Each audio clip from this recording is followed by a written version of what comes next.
देखिए, मैं जो देख रहा हूँ, ये जो पाँचों राज्यों के चुनाव हुए हैं, उसमें खास करके सबसे दिलचस्प चुनाव, हालाँकि माना जाता था कि सबसे दिलचस्प चुनाव बंगाल का होगा, लेकिन सबसे दिलचस्प चुनाव तमिलनाडु का रहा और केरल का चुनाव था सबसे दिलचस्प। और मैं तो ये मानता हूँ कि ये दोनों ही प्रांतों में वैसे तो ओवरऑल भारतीय जनता पार्टी की कूटनीतिक राजनीतिक जीत हुई है, रणनीतिक जीत हुई है पांचों प्रांतों में, लेकिन इन दोनों प्रांतों में भाजपा की रणनीतिक जीत हुई। रणनीतिक जीत क्यों हुई है? भाजपा जानती है कि तमिलनाडु में और केरल में उनकी कोई औकात हैसियत नहीं है। ऐसी जगहों पर वो पेनिट्रेट करते हैं। पेनिट्रेट कैसे किए? तो केरल की बात अभी छोड़ कर अभी हम मैं ये तमिलनाडु पर ही केंद्रित करते हैं।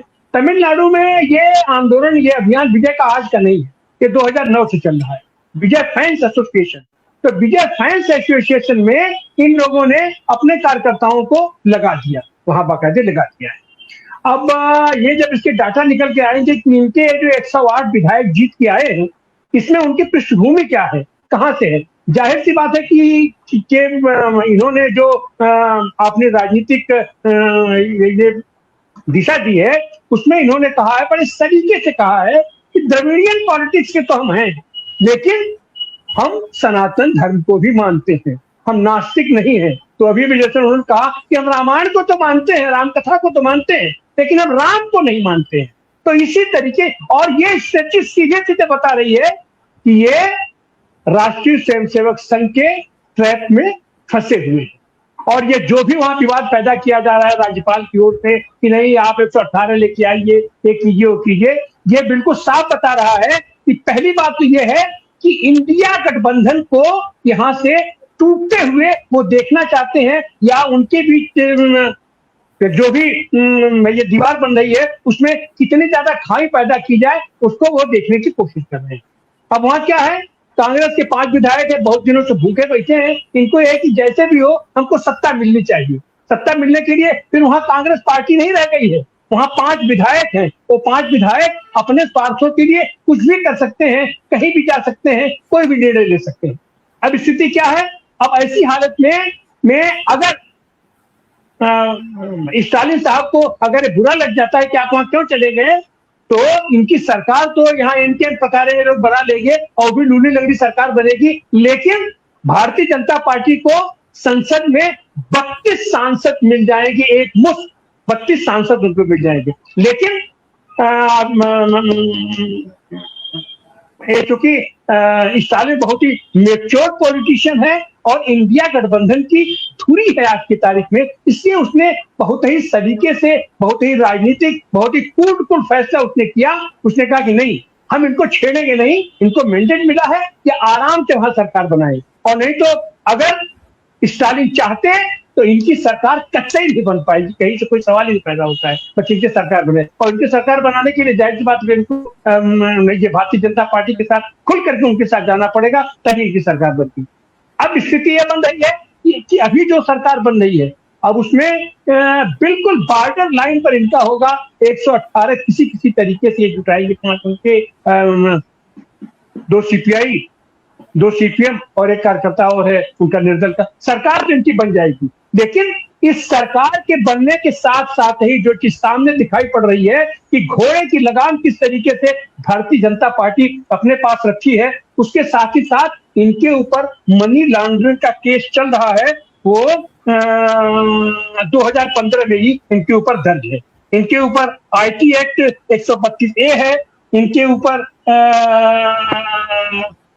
271 है, ए भी है, 276C है, इस तरीके का ये 420 है, 467 है, 470 है, 471 है, 120 भी है। माने इनका लगाम भारतीय जनता पार्टी अपने हाथ में कस करके रखी हुई है, जिस दिन भारतीय जनता पार्टी चाहेगी उस दिन। और उसके साथ साथ इनके पत्नी का भी मामला इनके साथ अटैच हुआ है, तो इनका चरित्र हनन भी एक भी लगाम उसके हाथ में है और इनका ये भी लगाम हाथ में है। तो मतलब कुल जो होता करके, और ये नए नवेले राजनीति में ये आए हैं, तो जाहिर सी बात है कि विजयन जी एमजी रामचंद्रन नहीं है, ये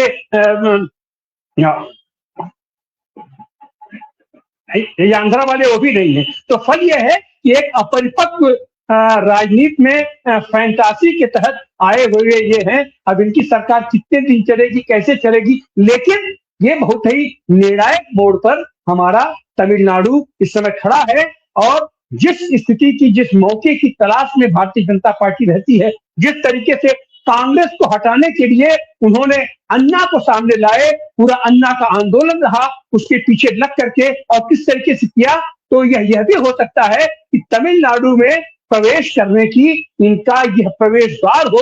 अब क्या होगा, कैसे होगा, बात की बात है। लेकिन फिलहाल तो जनता का जो समर्थन दिखाई पड़ रहा है, हम उसका स्वागत करते हैं। और इंडिया गठबंधन और खास करके सांप्रदायिक ताकतों को जिस तरीके से उसने प्रथम दृष्टया इसने नकार किया है, हम उसका भी स्वागत करते हैं। लेकिन आने वाले दिनों की राजनीति क्या होगी, कैसी होगी, इसके बारे में तो खैर हम लोग बाद में इतना विचार करेंगे। लेकिन फिलहाल मौजूदा दौर पर हमारी बहुत बहुत शुभकामना है। और इसकी सरकार तो वहां बननी है। अपना डीएमके ने भी एक तरीके से उनको समर्थन दे दिया है। तो अब कोई सवाल नहीं पैदा होता है, राज्यपाल को उनको बुला करके शपथ दिलाना पड़ेगा और इस सरकार को बनानी पड़ेगी। हाँ, अब उसमें ये जो उनके समर्थक अपने विधायक लोग हैं, वो लोग किस तरीके की सौदेबाजी करना चाहेंगे, किस तरीके का मलाईदार अपना विभाग लेना चाहेंगे, ये सारे संगठन तो आते रहेंगे, ये सारी समस्या आएंगी। लेकिन फिलहाल हम स्वागत करते हैं इस सरकार का, इस बनने वाली सरकार का। बहुत बहुत धन्यवाद। जी, बहुत बहुत धन्यवाद।